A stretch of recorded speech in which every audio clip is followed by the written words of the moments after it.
রং ও রেখায় তারুণ্যের উচ্ছ্বাস, গ্রুপ আর্ট এক্সিবিশন।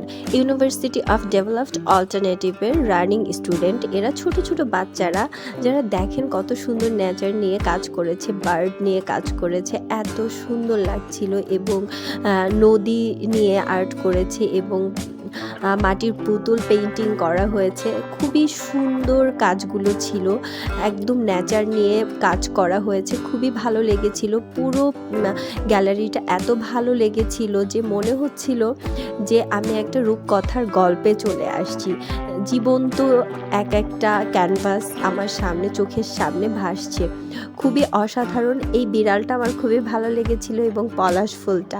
খুবই অসাধারণ কিছু পেইন্টিং নিয়ে এই আর্ট এক্সিবিশন হচ্ছে লালমাটিয়াতে। তো অবশ্যই আপনারা যাবেন এবং ঘুরে দেখবেন। ধন্যবাদ।